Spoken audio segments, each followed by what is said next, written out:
කරද?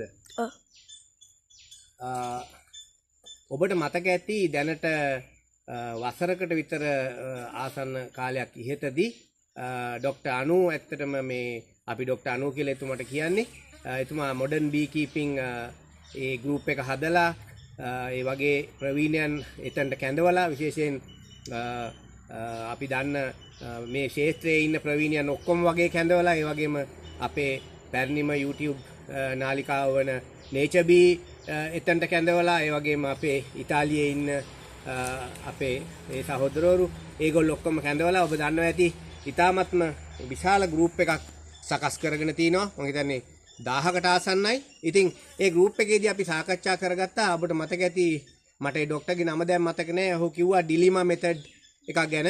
ඊට පස්සේ අර ඔබ දන්නවා ඇති රජිනට ඉහළට යන්න බැරි වෙන්නේ මේ ප්ලේට් එක දාලා ඒ විදිහට කරපුවාම මෙන්න මේ ආකාරයේ වද අපිට ලබා ගන්න පුළුවන් කියලා. නමුත් අපි ඒ ආකාරයෙන්ම කරේ නෑ. ඊට ආසන්න වැඩපිළිවෙලක් අපි ගෙනියන්නේ.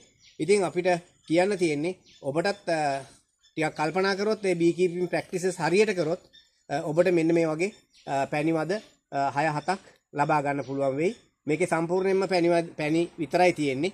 පිලව් කිසි දෙයක් නැහැ. ඉතින් අර ආසියානු මීමැස්සා මගින් වැඩි අස්වැන්නක් ලබා ගන්න නම් පොඩ්ඩක් අපේ බී කීපින් ප්‍රැක්ටිසස් ටිකක් වැඩි කරගන්න ඕනි. ඒ ගැන හිතන්න ඕනි. විද්‍යුතුන්ගේ අදහස් එකතු කරගන්න ඕනි. මොකද එහෙම නැතුව අපිට පුළුවන් කමක් වෙන්නේ නැහැ. අපේ පරිසරයේ දවසින් දවස ගහකොළ අඩු වෙන නිසා අපි බලාපොරොත්තු වන මට්ටමට අපේ අස්වැන්නු වැඩි කරගන්න. ඉතින් ඒ නිසා ඒ අපේ මොඩර්න් බී කීපින් ඒ ගෲප් එකත් එක්ක එකතු වෙලා පුළුවන් තරම් ඔබේ දැනුම ඒ වගේම අත්දැකීම් වැඩි දියුණු කරගන්න බලන්න. ඔබේ අත්දැකීම් බෙදා හදා දෙන්න බලන්න. එහෙම වුණොත් අපිට පුළුවන් වැඩි අස්වැන්නකට යන්න. බොහොම ස්තුතියි. අපි නැවත මෙවැනි වීඩියෝකින් හමු වෙමු.